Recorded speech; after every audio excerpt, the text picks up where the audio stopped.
Hello and welcome to Secrets of Organ Playing podcast. This is a show dedicated to helping you become a better organist. We're your hosts, Vidas And Aušra Motuzaitė Pinkevičienė. We have over 25 years of experience of playing the organ. And we've been teaching thousands of organists online from 89 countries since 2011. So now let's jump in and get started with the podcast for today. We hope you'll enjoy it. Hi guys, this is Vidas. And Aušra. Let's start episode 626 of Secrets of Organ Playing podcast. This question was sent by Mario, and he writes, Hello Vidas, my name is Mario. I am a 25-year-old musician from Panama. My dream is to become Panama's first organist. We have 2 pipe organs in the country, and lucky for me, I have access to both. One is Spanish pipe organ with 2 manuals and 30-note straight pedalboard and 51 keys on each manual. Second is a Renaissance pipe organ built in 2019 by a Polish organ company. It has 3 manuals with 51 keys also and a 27-note pedalboard. I'm very interested in developing my sight reading abilities to a high level, where I could just grab any composition and play it at tempo, and I mean piano or organ composition. I'm wondering if your sight reading course would be good for me.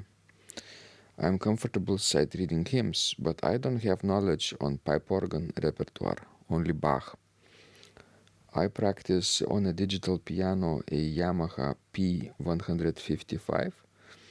I bought an AGO pedalboard and it should arrive in 2 weeks. Let me know if you can help me become a master at sight reading. So, Aušra, where do we start? Well, what I can say, Mario seems to me a very ambitious young man with a future vision. Yes, now he has access only to 2 organs, right, in Panama. Both, the only 2 organs in Panama. And he has a goal in the future to have a pedalboard at home, so he could easily practice every day, right? Sure, of course. The first thing that came to mind is how did Polish organ company build an organ in Panama? I also thought it's sort of bizarre, and the choice of building Renaissance pipe organ, which is also very bizarre. Are we sort of, doing something with early music in Panama? Yeah, strange coincidence. Maybe Mario could follow up and tell us a story how this organ came to Panama. Because I don't think that, Poland itself is very famous for Renaissance instruments. I think it's more famous for Baroque and later instruments. Right. Well, there are a number of historical organs, probably old ones from the Renaissance type times in Poland, but it seems strange to build an organ in the country which only in the previous days had only one previous organ, right? And you are building a second organ which will be a Renaissance type organ. Yes, because this sort of very much, reduces the chances of your repertoire, and because if it's a Renaissance organ, then you will be able to play only Renaissance music on it, and it's not such a large variety of repertoire. I hope we're missing something. Maybe there is something behind the scenes that we don't know. Yes, could be. So concerning probably sight reading goal that Mario has, he has probably basic understanding of playing hymns, right, Aušra? Yes, that's what I understood because he said that he sight reads hymns. Of course, he didn't tell us if he just play them on the piano, which is one thing, and if he plays them with the pedal, which is a big difference. Mm-hmm. Yes, it is.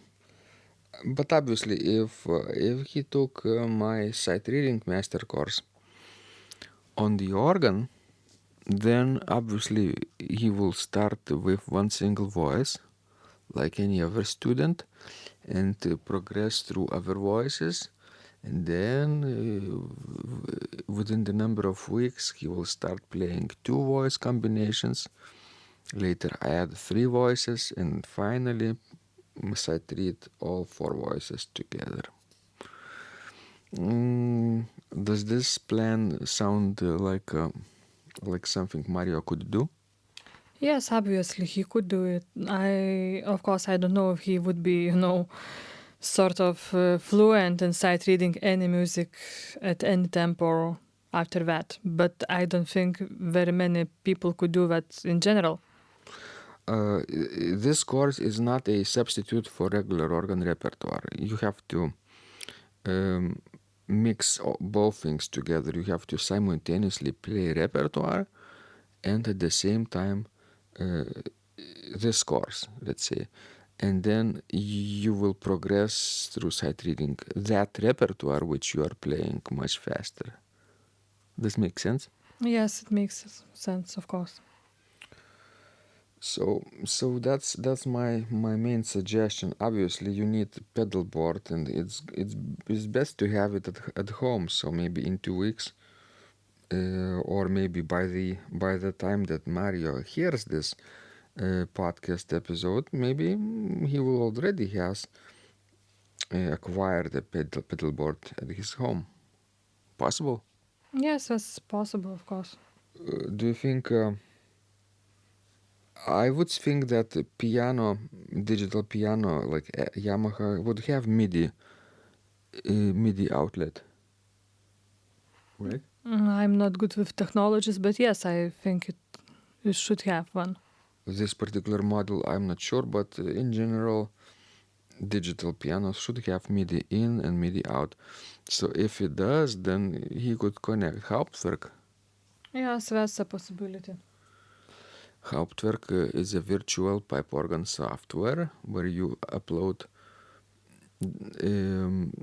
download samples, install sample sets from real sounding organs, and you can choose many sample sets on your machine and switch them according to the needs of your repertoire. If you're playing Baroque music, you could choose a Baroque organ. If you're playing romantic music, you could choose a romantic organ. French, German, Dutch, whatever you want. But since Mario has only one keyboard and one pedal board, I don't think, he could benefit a lot from adding the Hauptwerk. Because if you want to use Hauptwerk, you have to have at least a couple of keyboards. Don't you think so? Mm, Unless you practice only Baroque music. yeah, for this particular course, sight reading master course, this could be done. This could be done with pedals and one keyboard. Remember, we listened to entire Art of Fugue played on harpsichord without Of pedals. course, but I'm not talking about, the Art of Fugue. I'm talking about what you just told about the possibilities of how we're having all these different French, German, Dutch instruments. I'm telling that it doesn't make sense to have all these sample sets if you don't have more keyboards. Don't you agree? Agree. Okay. All right. So it seems that, but my proposition to try out Hauptwerk is because if you are playing on a digital piano, you will have piano sounds, and piano sounds it's not the same as organ sounds. Maybe it's just a basic, basic one keyboard organ sounds that he needs, but still to have a virtual, at least one sample set installed would be nice. Yes, especially since he will have a pedalboard as well. Right. So guys, we hope this was useful to you. Please send us more of the questions. We love helping you grow. And remember, when you practice, Miracles happen. This podcast is supported by Total Organist, the most comprehensive organ training program online. It has hundreds of courses, coaching, and practice materials for every area of organ playing. Thousands of instructional videos and PDFs. You will not find more value anywhere else online. Total Organist helps you to master any piece, perfect your technique, develop your sight reading skills, and improvise or compose your own music, and much, much more. Sign up and begin your training today at organduo.lt and click on Total Organist. And of course, you will get the first month free too. You can cancel anytime. If you like our organ music, you can also support us on Patreon and get free CDs. Find out more at patreon.com/secrets of organ playing.